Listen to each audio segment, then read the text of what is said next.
ಕುಮಟಾ ತಾಲೂಕಿನ ಬರ್ಗಿಯ ರಾಷ್ಟ್ರೀಯ ಹೆದ್ದಾರಿ 66ರಲ್ಲಿ ಬೈಕ್ ಹಾಗೂ ಕಾರಿನ ನಡುವೆ ಸಂಭವಿಸಿದ ಭೀಕರ ಅಪಘಾತದಲ್ಲಿ ಬೈಕ್ನಲ್ಲಿದ್ದ ಸಹೋದರರಿಬ್ಬರು ಗಂಭೀರವಾಗಿ ಗಾಯಗೊಂಡಿದ್ದಾರೆ.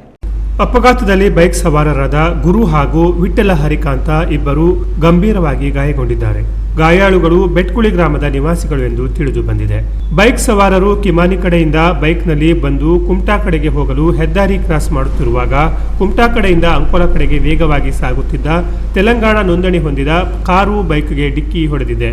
ಪರಿಣಾಮ ಬೈಕ್ ಸವಾರರಿಬ್ಬರು ಗಂಭೀರವಾಗಿ ಗಾಯಗೊಂಡಿದ್ದು ಅವರನ್ನು ಕುಮಟಾ ಸರ್ಕಾರಿ ಆಸ್ಪತ್ರೆಗೆ ರವಾನಿಸಲಾಗಿದೆ. ಅಪಘಾತದಿಂದ ಬೈಕ್ ಹಾಗೂ ಕಾರು ಸಂಪೂರ್ಣವಾಗಿ ಜಖಂಗೊಂಡಿವೆ. ಅಪಘಾತ ಸ್ಥಳಕ್ಕೆ ಗೋಕರ್ಣ ಪೊಲೀಸರು ಭೇಟಿ ನೀಡಿ ಪರಿಶೀಲನೆ ನಡೆಸಿದ್ದಾರೆ.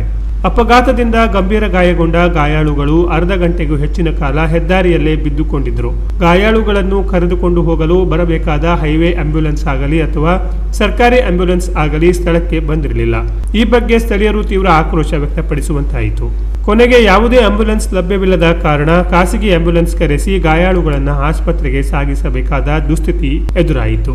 ಇಂತಹ ಅವ್ಯವಸ್ಥೆಯಿಂದಾಗಿ ತಕ್ಷಣ ಆಸ್ಪತ್ರೆಗೆ ತಲುಪಬೇಕಾದ ಜೀವಗಳು ಕೂಡ ಆಂಬ್ಯುಲೆನ್ಸ್ ವ್ಯವಸ್ಥೆಯ ಕೊರತೆಯಿಂದ ಅಪಾಯಕ್ಕೆ ಸಿಲುಕುವ ಪರಿಸ್ಥಿತಿ ನಿರ್ಮಾಣವಾಗುತ್ತಿದೆ. ಇನ್ನಾದರೂ ಸರ್ಕಾರ ಎಚ್ಚೆತ್ತುಕೊಂಡು ಜನರ ಜೀವ ಉಳಿಸುವ ನಿಟ್ಟಿನಲ್ಲಿ ಅಗತ್ಯ ಕ್ರಮ ಕೈಗೊಳ್ಳಬೇಕೆಂಬ ಆಗ್ರಹ ವ್ಯಕ್ತವಾಯಿತು. Canara plus news, Kumta.